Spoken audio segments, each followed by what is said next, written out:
Frères et sœurs en Christ, bonsoir. Le MIREF, le ministère prophétique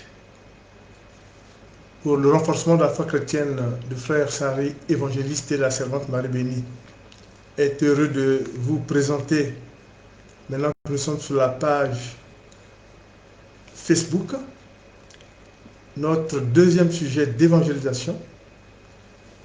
Un titre très important, c'est la puissance de l'évangile par la parole de Jésus lors des visions à ses disciples. Très important. Et c'est pour clôturer la série sur la puissance de l'évangile, inspiré par l'Esprit Saint, nous tenons à ce que les chrétiens puissent bien comprendre la parole de Jésus, surtout lors des visions, parce que les visions ont forgé les premiers instants de l'Église, corps de Christ, et ont permis de fortifier les serviteurs de Dieu qui avaient la charge justement de conduire l'expansion de l'Église, corps de Christ. Et vous allez voir que c'est des moments de haute importance théologique. Nous allons commencer par la vision de Paul. Bien sûr, Paul, vous connaissez, l'apôtre Paul, Saul de Tarse, de son vrai nom, qui était persécuteur des chrétiens, puisqu'il poursuivait ce qu'on appelait la secte à Jésus. Et il avait reçu mandat de poursuivre les chrétiens sur la route, les chrétiens à Damas en Syrie. Et donc lui qui était éminent pharisien de l'école de Gamaliel, il connaissait la Torah et était un érudit de la loi. Sur le chemin de Damas, à cheval, il va avoir une vision, il va être ébloui et il va entendre une voix, celle de Jésus qui dit « Saul, Saul, Saul, pourquoi me persécutes-tu » Il va dire « Seigneur », il reconnaît la voix de Jésus et il va donc tomber du cheval, étourdi, et il va être frappé de cécité et il va rester pratiquement 3 jours sans boire, sans manger et sans voir. Et ceux qui l'accompagnaient vont exécuter les ordres de l'Éternel. Ils vont donc le conduire vers un homme qui était responsable des chrétiens, pas serviteur, mais qui était juste responsable des chrétiens à Damas, c'est Ananias. Alors, Ananias, c'est la continuité justement de la vision du Christ, puisque, comme on dit qu'il y a le Père, le Fils et le Saint-Esprit, le Père lui-même, l'Éternel en lui-même, il va s'adresser à Ananias. Déjà dans Vision, Jésus avait déjà dit à Paul qu'il va être reçu par quelqu'un, donc c'était Ananias, il lui avait donné son nom. Et donc l'Éternel en personne va donc faire une vision à Ananias pour convaincre et demander, ordonner à Ananias, évidemment, de recevoir et de s'occuper de Paul. Alors, on savait que c'était un persécuteur. Ananias est étonné, mais obéissant. Il dit quand même ses réserves à l'Éternel. L'Éternel en personne, qui dit, Ananias, tu dois t'occuper de le soigner de sa cécité, lui donner à manger et à boire, et en même temps le baptiser, lui imposer les mains pour qu'il ait l'effusion du Saint-Esprit. Et Ananias a voulu insister, et Dieu dit, je ferai de lui, hein, c'est très important, je ferai de lui un instrument à mon service, frères et sœurs en Christ. L'Éternel, il dit à Ananias, calme-toi, je ferai de lui un instrument. Alors, c'est vraiment le message du miracle. Nous sommes, il faut le savoir, serviteurs de Dieu, mais des instruments au service de l'Éternel. Il ne faut pas justement se placer au devant, dès qu'on réussit quelque chose, on oublie que tout ce que nous faisons, c'est le pouvoir que nous a conféré l'Éternel, tout ce que nous faisons, c'est au nom de l'Éternel. Et là, c'est l'Éternel, c'est un message messianique. Voilà, sans lui, nous ne pouvons rien. Il dit, je ferai de lui un instrument. Lisez la Bible, Luc II. Et c'est écrit comme ça. Donc, c'est très important. Ananias s'exécute. Et quand Ananias le reçoit, il dit quoi? Lisez dans la Bible, cher frère. Voilà. Dès que le Seigneur a donné l'ordre, il est obéissant, il le reçoit en disant cher frère. Voilà. Il s'occupe de lui, les écailles tombent, il recule la vue, il mange, il boit. Il dit je te baptise, donc il le baptise. Et il lui impose les mains selon ce qu'avait demandé l'Éternel pour l'effusion du Saint-Esprit. Amen. Et donc, là, il va vraiment avoir toute la puissance, mais il n'est pas encore prédicateur. Pas encore, parce qu'il ne connaît pas l'Évangile. Donc, je vais lire en première lecture déjà ces deux aspects. Donc, première lecture, Actes des Apôtres 9, chapitre 9, versets 3 à 6, 8 à 9, et puis je lirai les versets 10, 11, 15 et 18. Comme il était en chemin et qu'il approchait de Damas, tout à coup, une lumière qui venait du ciel resplendit autour de lui. Il tomba par terre et entendit une voix lui dire « Saul, Saul, pourquoi me persécutes-tu » Il répondit « Qui es-tu, Seigneur ?» Et le Seigneur dit « Moi, je suis Jésus, celui que tu persécutes. Lève-toi, entre dans la ville, on te dira ce que tu dois faire. » Saul se releva de terre, malgré ses yeux ouverts, il ne voyait rien. On le prit par la main pour le conduire à Damas. Il resta 3 jours sans voir, ni manger, ni boire. Amen. 10, Amen. 10. Or, il y avait à Damas un disciple au nom d'Ananias. Le Seigneur, l'Éternel, le Seigneur lui dit dans une vision, Ananias. Il répondit, mais voici Seigneur. Le Seigneur lui dit alors, lève-toi, va dans la rue, qu'on appelle la droite, et dans la maison de Judas, demande un dénommé Saul de Tarse. En effet, il prit là. 15. Mais le Seigneur lui a fait quelques craintes, donc dans 15, le verset 15, mais le Seigneur lui dit, vas-y, car cet homme est un instrument que j'ai choisi pour connaître mon nom, pour faire connaître mon nom aux non-juifs, aux rois et aux Israélites. Je lui montrerai tout ce qu'il doit souffrir pour moi. 17, Anania partit. Une fois entré dans la maison, il posa les mains sur Saul en disant, Saul, mon frère, le Seigneur Jésus, qui t'est apparu sur le chemin par lequel tu venais, m'a envoyé pour que tu retrouves la vue et que tu sois rempli du Saint-Esprit. Baptême du Saint-Esprit. Et aussitôt, il tomba des écailles de ses yeux, il retrouva la vue, il se leva et fut baptisé. Amen. Amen. Nous allons donc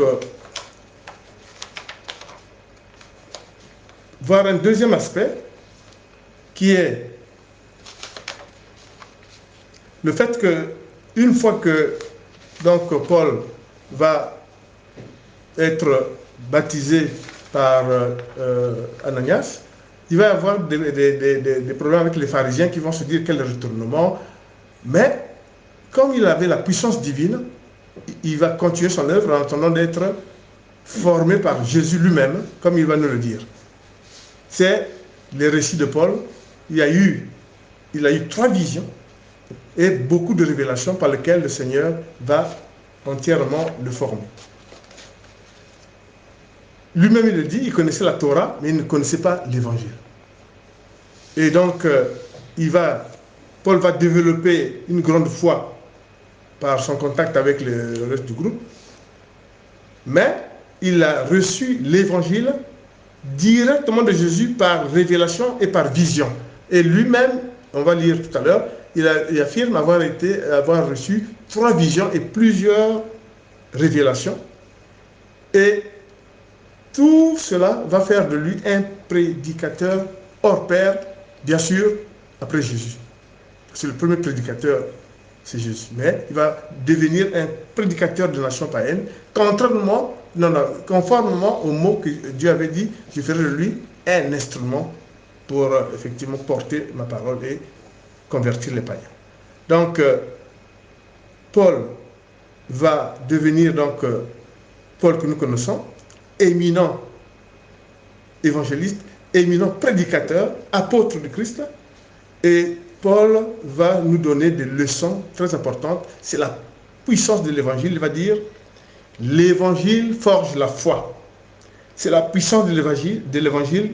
Il nous montre l'exemple et il aboutit à la conclusion que la foi est la confiance absolue en Dieu. Amen. Amen. Et il l'a reçu grâce à l'évangile. C'est pour ça que je vais faire une deuxième lecture pour que vous puissiez bien saisir que dans ces visions-là, franchement, c'est le Seigneur Jésus, le Seigneur l'Éternel, qui sent à l'œuvre. Franchement, mais vous vous rendez compte, frères et sœurs en Christ? Mais pourquoi l'Éternel a fait cela? Vous savez qu'il y avait une persécution qui frappait les disciples, les tout premiers disciples, quand ils ont commencé à développer l'Église corps de Christ. Dans l'expansion, les premiers pas de l'Église corps de Christ, il y avait une répression. Et la persécution était vraiment de la part des empereurs et des pharisiens atroces. Et l'Éternel vint au secours de ses disciples. Et c'est pour ça que Paul est venu renforcer. Et comme il n'était pas contemporain de l'équipe de Christ qui était autour de Christ, il était donc formé par Jésus lui-même, comme il le dit. Alors je lis Actes 22, 3 à 4, 6, 8, 15 et 16. Je suis juif, né à Tarse en Sicile, en Cilicie. Mais j'ai été élevé ici à Jérusalem et j'ai eu comme maître Gamaliel qui m'a appris à connaître exactement la loi de nos ancêtres. J'étais plein de zèle pour Dieu, comme vous l'êtes tous aujourd'hui. J'ai persécuté à mort ceux qui suivaient le chemin du Seigneur. J'ai fait arrêter et jeter en prison des hommes et des femmes. 6. J'étais en route, j'approchais de Damas, quand tout à coup, vers midi, une grande lumière qui venait du ciel brilla autour de moi. Je suis tombé à terre et j'ai entendu une voix qui me disait « Saul, Saul, pourquoi me persécutes-tu » J'ai demandé « Qui es-tu, Seigneur ?» Il m'a répondu « Je suis Jésus de Nazareth, celui que toi tu persécutes. » 15. Car tu seras son témoin pour annoncer devant tous les humains ce que tu as vu et entendu. Et maintenant, pourquoi attendre encore? Lève-toi et sois baptisé et lavé de tes péchés en faisant appel à son nom. Ça, c'était Ananias. Amen. Amen. Et dans Galates 1, 11, 12, 15, 16, c'est Paul qui nous donne une grande leçon de haute portée théologique. 11. Frères et sœurs, je vous le déclare, la bonne nouvelle que j'annonce n'est pas d'ordre humain. Ce n'est pas un être humain qui me l'a transmis ou enseigné, mais je l'ai reçu par une révélation de Jésus-Christ. 16. Mais Dieu, dans sa grâce, m'a choisi dès le ventre de ma mère et il m'a appelé à le servir. Et quand il décida de me révéler son Fils, pour que je le fasse connaître, parmi ceux qui ne sont pas juifs, je ne suis pas allé demander conseil à personne. Automatiquement, il s'est exécuté. Amen. Alors, nous allons voir encore d'autres visions, franchement de haute portée théologique aussi. Vu les premiers pas de l'Église corps de Christ, le Seigneur est à l'œuvre. Il va avoir des visions à deux personnes, Corneille et à Pierre. Dans ces deux visions, et après ces deux visions, nous devons savoir que les visions du Saint-Esprit sur les non-juifs, païens, non circoncis, étaient la condition quand même nécessaire pour l'expansion de l'Église, le premier pas de l'Église. Le rôle de Corneille et de Pierre dans cette phase-là était très importante et évidemment le Seigneur va faire deux visions avec des paroles puissantes de haute portée théologique. À Pierre, l'Esprit dit, Pierre, ce que Dieu a purifié, toi ne dis pas qu'il est souillé. C'est très important. Donc par là, le Seigneur voulait parler de la diversité de la doctrine chrétienne, de la doctrine du christianisme, où il n'y a ni juif, ni circoncis, etc. Alors, la vision à Corneille, Corneille va donc, vous savez, Corneille était un officier de la troupe romaine à Césarée, mais malgré qu'il était païen, il avait une grande crainte de Dieu. Il fait donner l'aumône et faisait beaucoup de dons à la communauté et priait sans cesse. Dieu préparait la conversion des non-circoncis. Corneille eut une vision à cet effet et un ange vint à lui annoncer sa rencontre avec Pierre. Et nous allons lire tout à l'heure, vous allez voir ce que l'ange lui a dit. Mais à Pierre aussi, le Seigneur va organiser une vision. Pierre va avoir une vision et pour préparer justement sa réunion avec Corneille, pour les non-juifs qui étaient autour de Corneille, les non-circoncis, surtout que Pierre avait quelques difficultés avec les juifs qui disaient, mais pourquoi tu fréquentes les païens? Pourquoi tu fréquentes les non-circoncis? Et le Seigneur est venu à lui aussi. Et Pierre, qui disait, en somme, la nourriture souillée qu'il ne touchera jamais. Et le Seigneur a dit, Pierre, ce que Dieu dit qu'il est bon de consommer, toi ne dis pas qu'il est souillé. Et vous connaissez cette phrase que vous devez retenir. Le Seigneur lui ordonne par vision la rencontre chez Corneille en présence de Pierre et il y a eu effusion du Saint-Esprit, baptême du Saint-Esprit à Corneille et à tout l'ensemble des non-juifs qui étaient présents. Comment refuser le baptême, l'eau de baptême à ceux qui ont reçu le Saint-Esprit, qui ont reçu le baptême du Saint-Esprit, s'écria Pierre, et c'était la parole de Dieu, et ils furent tous baptisés et parlaient en langue, etc. Donc la servante Marie Bénie va vous lire justement les deux textes qui vont vous permettre de retenir à jamais justement ces paroles du Seigneur. Donc, je lis Acte 10, verset 30 à 32. Verset 30. Corneille répondit, il y a 3 jours, je jeûnais jusqu'à cette heure-ci, et je priais dans ma maison à 3 heures de l'après-midi. Un homme aux vêtements resplendissants s'est alors présenté devant moi et a dit, Corneille,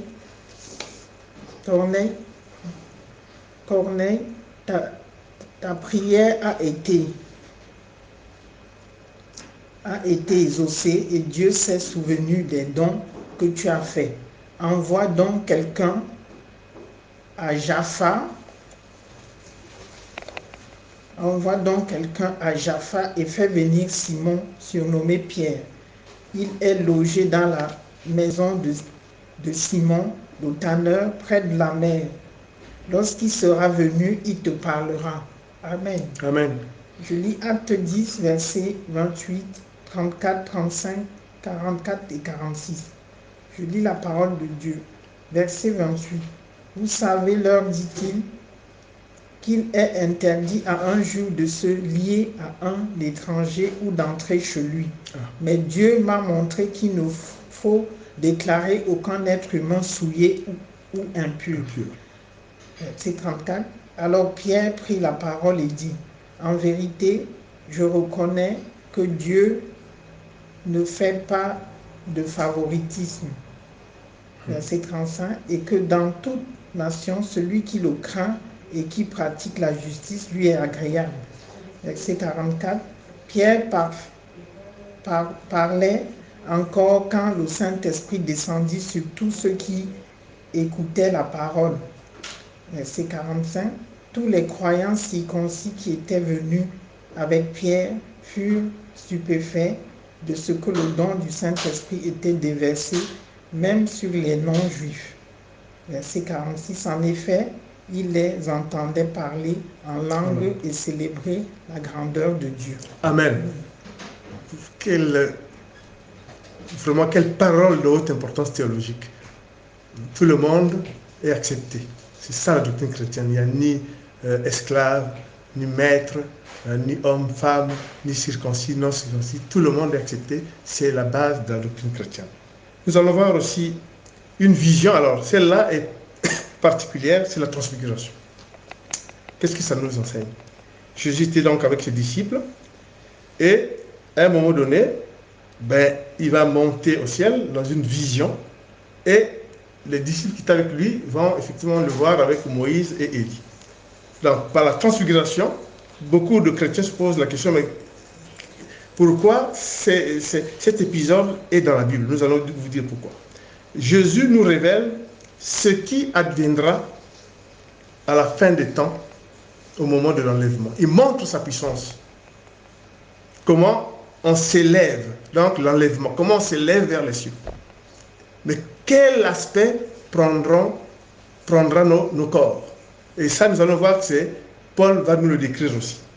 Mais en fait, par la transfiguration, Jésus veut montrer qu'en fait, au dernier temps, il y aura, conformément à ce qu'a dit l'Apocalypse, 2 temps. Il y aura l'enlèvement, dans un premier temps, des justes. Ceux qui, Jésus les reçoit parce qu'ils sont conformes, parce qu'il n'y a rien à leur reprocher. Et donc, ils vont monter. Et deuxièmement, il y aura deuxième enlèvement, mais après jugement par le Seigneur, Fils de l'homme, Fils de Dieu, qui est désigné par le Père comme juge suprême au moment justement au dernier temps, au moment justement du jugement dernier. Alors, ce qui est très important, c'est que la transfiguration, ce que nous enseigne Jésus, c'est que nous aspirons à une transformation spirituelle de nos corps et à l'image de ce que les disciples qui étaient avec lui voyaient, ce corps glorieux, nos corps, à la fin des temps, prendre cette forme de corps glorieux que le Christ présentait à la transfiguration, qu'on appelle l'aspect des anges.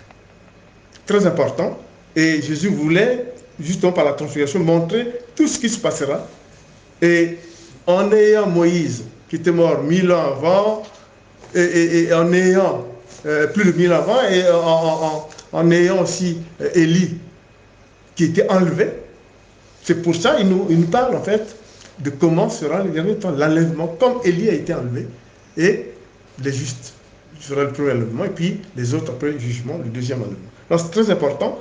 L'enseignement de la transfiguration, c'est dire, comme dira Paul, que le chrétien, par la transfiguration, doit aspirer à avoir notre droit de cité de chrétien dans le ciel et avoir cette transformation de nos corps comme le corps glorieux du Christ. Et quand on aura le corps glorieux du Christ, comme le corps des anges, il n'y aura ni mari, ni femme, il n'y aura pas de vie de couple, il n'y aura pas de vie, c'est fini. On sera autour du Seigneur, on regardera la face de Dieu à jamais. On sera le corps glorieux. Voilà, cet aspect de la transfiguration. Pourquoi il existe, les gens se demandent, mais c'est ça. Donc, c'est un message pour dire que, c'est sûr que l'enlèvement, à la fin du temps, il y aura l'enlèvement, nous serons donc, on aura cet aspect. Et puis que, évidemment, il y aura 2 temps. Et bien sûr, en exégèse biblique, nous, en lisant aussi l'Apocalypse, on vous dit que, en fait, c'est l'image que voulait donner aux chrétiens, Jésus, en montrant d'abord sa puissance. Pourquoi sa puissance? Mais parce que son corps, qui était physique, avec les disciples qui étaient avec lui, est devenu glorieux, comme le corps de Moïse et d'Élie. Alors, c'est Paul qui va bien expliquer ça par la suite dans Philippiens 3, 20 à 21. Nous allons lire, vous allez voir que Paul va expliquer ce qu'il veut vous dire. C'est vraiment la transfiguration et je peux dire l'image de ce que nous deviendrons à la fin des temps. Et c'est pas facile à comprendre. En exégèse biblique, c'est l'un des aspects les plus difficiles, très important. Et donc, ce qu'il faut dire aussi, c'est que la transfiguration veut montrer aussi que il y a une séparation, bien sûr, des vivants et des morts, ça c'était classique, mais que le corps glorieux que nous allons acquérir à la fin des temps nous permet de visualiser et de comprendre que par le mystère, justement, par la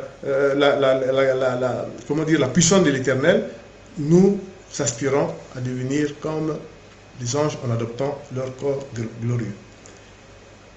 Je vais donc lire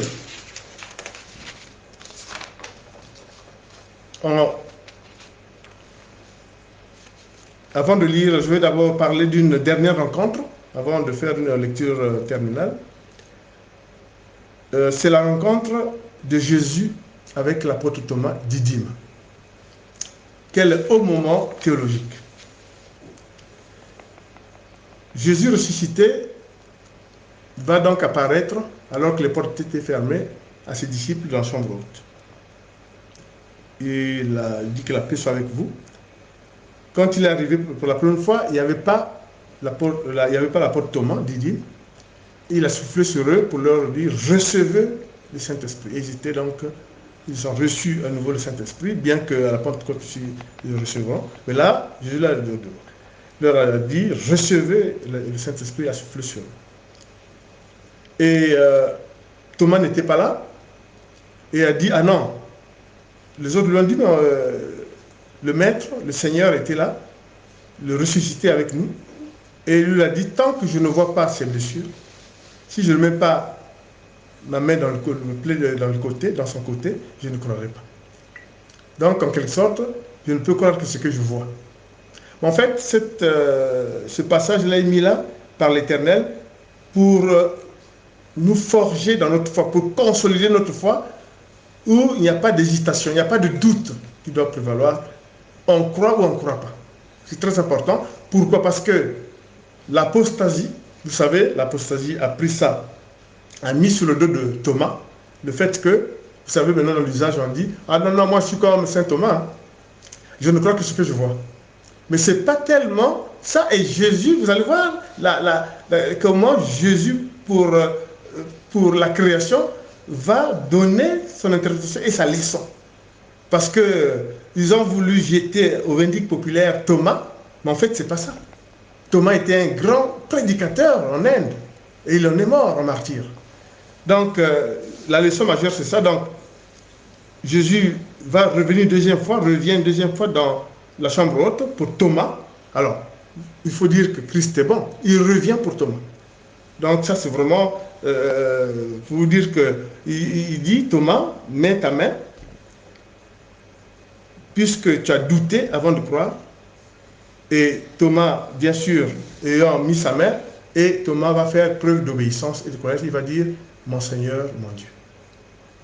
Ces deux mots-là, mon Seigneur, mon Dieu, il croit sur le champ et il se prosterne et il est obéissant. Et il sera un grand prédicateur en Inde et même dans les Parthes. Et il est mort en Inde, en martyr, vous savez, lisez l'histoire de Thomas. Donc l'apostasie qui dit non, moi je suis comme Saint Thomas, c'est pas ça. Jésus précise, il dit à Thomas, ne sois pas incrédule, crois. Et dans les versions de certaines Bibles, Luc II par exemple, Jésus dit, ne sois pas incrédule, sois croyant. Voyez-vous? Donc, l'interprétation qu'on peut se dire, c'est que Thomas est celui qui a cru après avoir douté. Ce n'est pas la même chose, dire qu'il ne croit que ce qu'il voit.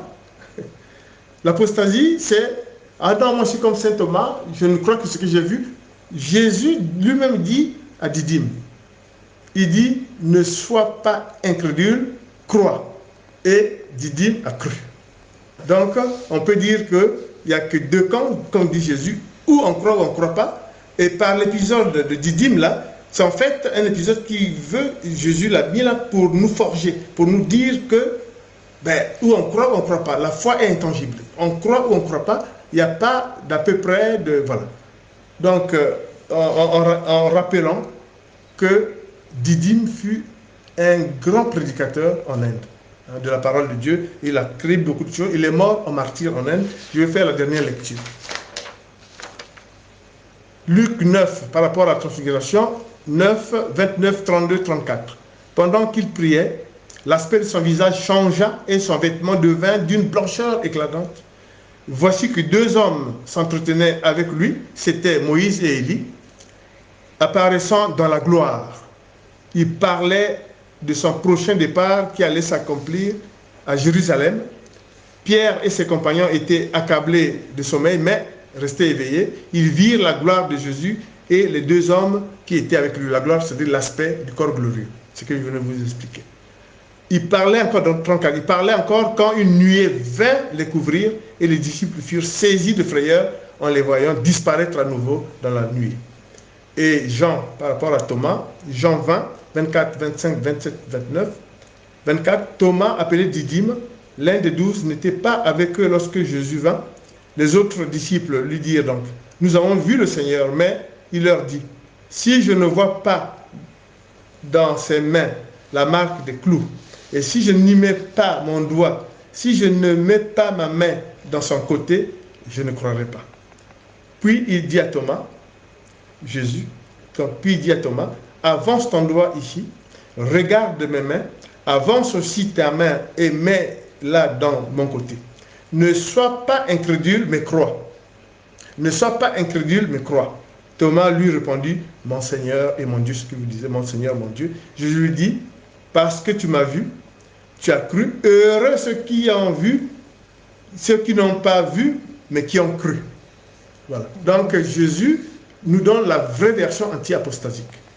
Béni soit le Seigneur qui nous a permis de vous redonner cette base théologique pour forger la foi, renforcer la foi sur des vérités de la puissance de l'Évangile, la puissance de la parole de Dieu par l'ordre de vision.